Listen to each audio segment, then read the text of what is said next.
এই মাদকদ্রব্যের রিঅ্যাকশনের ফলে লুসির ব্রেনের 20% খুলে যায়। এর মানে এখন লুসি তার ব্রেনের 20% ব্যবহার করতে পারছে। অপরদিকে স্যামুয়েল নরম্যান নামক একজন প্রফেসর ব্রেনের কার্যক্ষমতা নিয়ে একটি লেকচার দিচ্ছিলেন। তিনি বলছেন, পৃথিবীর সৃষ্টি থেকে আজ পর্যন্ত একজনই তার ব্রেনের 13% ব্যবহার করতে পেরেছেন। তার নাম হচ্ছে আলবার্ট আইনস্টাইন। তিনি ছাড়া একজন সাধারণ মানুষ তার ব্রেনের 4 to 10% ব্যবহার করতে পারে। এই 4% ব্যবহার করেই মানুষ আজ পর্যন্ত অনেক কিছুই আবিষ্কার করেছে, যেমন চাঁদে যাওয়া, এরোপ্লেন বানানো। আর যদি সে 20% ব্যবহার করতে পারে, তবে সে তার বডির নিয়ন্ত্রণ করতে পারবে। পৃথিবীতে একমাত্র ডলফিনই তার ব্রেনের 20% ব্যবহার করতে পারে। এখন সেমিনার থেকে এক ব্যক্তি আস্ক করে, কেউ যদি 100% ব্যবহার করতে পারে, তবে সে কি কি করতে পারবে? প্রফেসর বলে, এর অ্যান্সার আমার জানা নেই। এরপর সিন শিফট হয় লুসির উপর। সে শান্তভাবে চেয়ারে বসে আছে।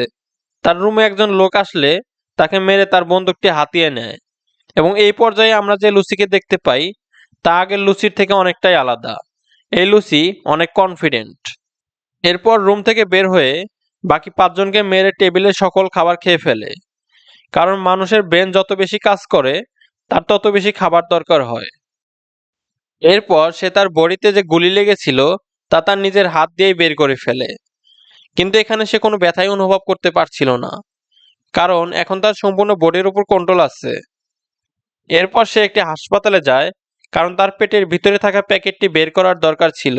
এখন সে সকল ভাষাই বুঝতে পারে এবং অপারেশন থিয়েটারে রোগীর অবস্থা দেখে এটাও বুঝতে পারে যে রোগী আর বাঁচবে না। তাই সে তাকে গুলি করে মেরে ফেলে।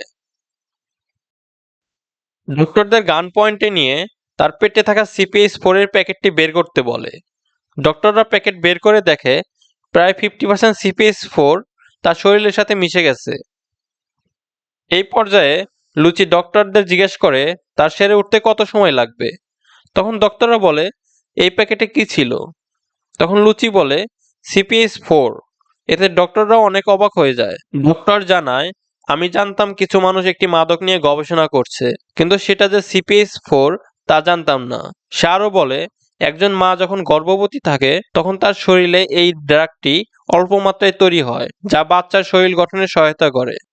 আমি জানি না এর রিয়াকশন আপনার শরীরে কেমন হবে, তবে আমরা এখন বুঝতে পারি যে লুসির মস্তিষ্ক আগের থেকে আরো বেশি কাজ করা শুরু করে দিয়েছে। লুসি তার মাকে কল দিয়ে তার এত ছোটবেলার কথা বলে যে যা একজন মানুষ হিসেবে মনে রাখা অসম্ভব। সে আরো বলে সে এখন গ্র্যাভিটি, মহাকর্ষ বল অনুভব করতে পারছে এবং তার শরীরের উষ্ণতাও অনুভব করতে পারছে এবং সে পৃথিবীর ঘূর্ণনকেও অনুভব করতে পারছে। এছাড়াও সে তার রক্তের প্রবাহ অনুভব করতে পারছিল। এইসব কি হচ্ছে আমার সাথে মা? সে তার মাকে কোশ্চেন করে এবং এখন তার মস্তিষ্কে 30% ব্যবহার করতে পারছে।